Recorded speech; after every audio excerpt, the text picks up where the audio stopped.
ولوالدی، اے اللہ مجھے بخش دے، میرے ماں باپ کو بخش دے۔ کیوں؟ وہ جانتا ہے کہ جس دعا میں ماں باپ کو شریک نہیں کیا جاتا ہے وہ دعا اللہ رد کر دیتا ہے۔ دعا وہی قبول ہوتی ہے جس دعا میں ماں باپ کو شامل کیا جاتا ہے۔ اللہ نے بتایا ہے قل رب ارحمہما کما ربیانی صغیرا۔ اللہ یہ دعا بندے کو سکھاتا ہے کہ تم اپنے رب سے یہ دعا مانگا کرو، رب ارحمہما، اے اللہ میرے ماں باپ پر رحم فرما جس طرح میرے باپ نے بچپن میں مجھ پر رحم کیا تھا۔ میں بے سہارا تھا، میں پیشاب پاخانہ کرنے کے قابل نہیں تھا، مگر میری ماں نرس کی طرح میری خدمت کری ہے، اے اللہ میری ماں پہ رحم فرما۔ میرے باپ نے کما کے پسینہ بہا کے رکشہ چلا کے ٹھیلا چلا کے کھیت میں 12 گھنٹے رہ کے وطن سے بے وطن سعودی عرب میں اونٹ چرا کے بمبئی کی فیکٹری میں آگ کے سامنے 8 گھنٹے 12 گھنٹے اوور ٹائم ڈیوٹی کر کے رہ کے کما کے مجھے بھی پالا ہے، میری ماں کو بھی پالا ہے، اے اللہ میرے باپ کو تو بخش دے۔ معلوم ہے جب بچہ ماں باپ کے حق میں دعا کرتا ہے تو اللہ اس کی دعا کو قبول فرماتا ہے اور اس دعا کے مانگنے سے زیادہ اس کو عطا کرتا ہے۔ اپنا فرض حج ادا کرنے کے بعد، فرض حج اپنا ہے کر لیا، ماں باپ غریب ہیں، حج فرض نہیں ہے، ہمارے پاس پیسہ ہے تو حج ہم پر فرض ہے، ماں باپ پہ نہیں ہے۔ اگر پیسہ ڈھیر ہے تو ماں باپ کو بھی ساتھ کروا دیں، اگر نہیں ہے تو سب سے پہلے اپنا حج کریں چونکہ اپنا حج فرض ہے۔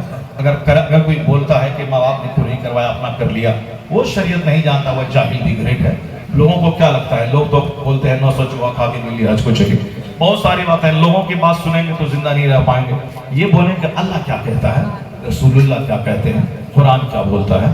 اس لیے اگر اللہ نے آپ کو پیسہ دیا تو آپ پر حج فرض ہے، پہلے تو اپنا حج کر کے آؤ، اس کے بعد اگر کمائی اچھی ہے تو ماں باپ کو بھی حج کرنے کے لیے بھیج دو، وہ نفل حج ہے، فرض تمہارا اپنا تھا تو تم نے کیا۔ اگر اللہ نے مال دیا ہے تو اپنے نام سے بکرا ذبح کرو، اور اللہ نے دیا ہے تو ماں باپ دادا دادی پیرانے پیر غوث اعظم غوث و خواجہ سب کے نام سے کرو، نہیں تو اپنا پہلے کرو، ایک اپنا کرو۔ اپنا نہیں کر کے بیوی کا کرے گا باپ کا کرے گا تو قبول نہیں ہوگا، چونکہ اپنا واجب ہے، بیوی کا الگ بیوی پر واجب ہے، جو مر گئے اس پر واجب نہیں ہے، تم پر واجب ہے، اپنا واجب ادا کر۔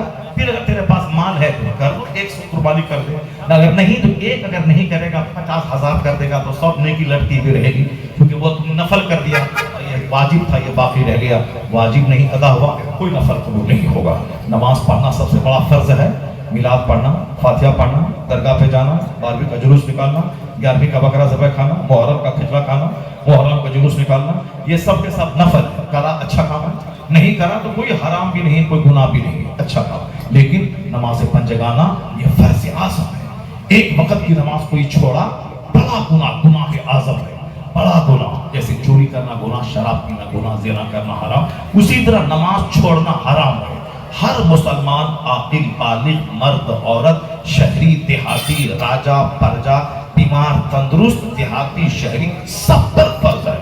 اگر نماز چھوڑ کر کے کوئی اجمیر میں جا کے مر جائے، نماز چھوڑ کے کوئی بغداد میں دن رات جا کے مر جائے، کوئی نماز پنجگانہ چھوڑ کر وہ 1,00,000 آدمی کو ڈیلی کھانا کھلائے، یہ ساری نیکی لٹکی ہوئی رہے گی، ہنگ معلق رہے گی۔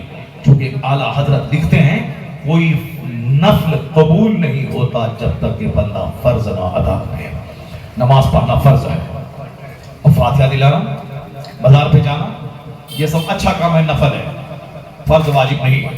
جلوس محمدی میں نکلنا فرض واجب نہیں ہے، اچھا کام ہے، عیدوں کی عید ہے، محبت کی نگاہ میں عیدوں کی عید ہے، محبت کی عقیدت کی نگاہ میں عیدوں کی عید ہے، مگر فرض واجب نہیں ہے کہ نہیں نکالے گا جلوس تو جہنم چلا جائے گا، نہیں۔ مصطفیٰ کی توہین جو کرے گا وہ کافر ہے، وہ اسلام سے خارج ہو جائے گا جہنم۔ لیکن جو توہین نہیں کرتا ہے، 1,00,000 بار درود گھر میں پڑھتا ہے، اب کھڑے ہو کے ہر فجر کی نماز کے بعد ہر نماز کے بعد 100 بار درود رسیہ درود اسم اعظم پڑھ رہا ہے، وہ جلوس محمدی میں نہیں نکل رہا ہے، وہ میلاد فاتحہ میں نہیں جاتا ہے، وہ مزار پہ نہیں جاتا ہے، کوئی حق کی بات نہیں، ایک گناہ تک نہیں ہوگا، کیونکہ گناہ ہوتا ہے فرض چھوڑنے میں، گناہ ہوتا ہے واجب چھوڑنے میں، یہ اچھا کام ہے۔ اے مسلمان ذرا غور سے سن لینا، مسلک اعلیٰ حضرت کیا ہے؟ مسلک اعلیٰ حضرت یہ ہے کہ اپنی زکوٰۃ کا 100 روپیہ اگر نکلا وہ فرض ہے، اگر 1,00,000 1 کروڑ کی مسجد کوئی بنا دے یہ نفل ہے، زکوٰۃ کا 100 روپیہ یہ فرض ہے، جب تک یہ 100 روپے بندہ ادا نہیں کرے گا 1 کروڑ کی مسجد تعمیر کرنے کی نیکی ہنگ رہے گی، لٹکی ہوئی معلق، جب تک یہ 100 روپے زکوٰۃ کا نہیں ادا کرے گا۔ جو یہ فرض ہے وہ نفل ہے۔ اپنا روزہ رکھنا فرض، پورے لمبایت کے سارے مسلمانوں کو افطار کرانا یہ نفل ہے۔ افطار پارٹی دیا 1 لاکھ آدمی ڈیلی کھا رہا ہے، اپنا روزہ نہیں رکھ رہا ہے، یہ ساری نیکی بھنگ رہے گی، لٹکی ہوئی، جب تک کہ اپنا روزہ نہ رکھے۔ معلوم ہے آپ کو، آپ سمجھ گئے ہوں گے۔ اپنا حج کرنا فرض ہے۔ 1000 مولانا کو حج کے لیے بھیج دیا، کیا ہوا؟ ختم ختم، اب یہ تصویر ہی نہیں ہے، کیا ختم کر دیا؟ اوپر سے دبا ہو گیا، کیوں ان نوجوانوں نے بٹھا دیا؟ بتائیے، تقریر جب تک 3 گھنٹہ نہ ہو تو بیکار ہے۔ کتنا ٹائم ہو، کتنا ہوا تقریر، کتنا بولے ہوں گے ہم؟ 2 گھنٹہ کوئی تقریر نہیں ہے، 2 گھنٹہ کوئی تقریر جب تک 4 گھنٹے نہ ہو، 3 گھنٹے نہیں ہو کوئی تقریر نہیں ہے۔ اگلے سال ہو جائے گا۔ ہاں بس اب سنیے، آخری فائنلی بات، جو کہتا ہے کہ نماز پڑھو فاتحہ مت دلاؤ، وہ جہنم کا راستہ چنا، جو کہ حلال کو حرام کہہ رہا۔ اور جو کہتا ہے فاتحہ، میلاد، نیاز، کھچڑا، نماز پڑھنے کی کوئی ضرورت نہیں ہے، وہ سمجھ لے کہ وہ بھی جہنم کا راستہ ہے۔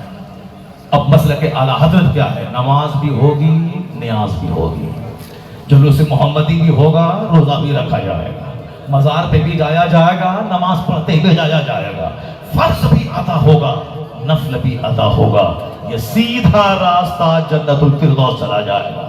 اسی کا نام ہے مسلک اعلیٰ حضرت۔ زوردار آواز ہم کو نکلے آواز، لا الہ الا اللہ، ہر زور سے لا الہ الا اللہ۔ مسلک اعلیٰ حضرت کی ہوا، نماز بھی ہوگی، نیاز بھی ہوگی، نیاز نفل ہے، نماز فرض ہے، فرض بھی ادا ہوگا، نفل بھی ادا ہوگا، سیدھا راستہ جنت الفردوس چلا جائے گا، جلسہ بھی ہوگا۔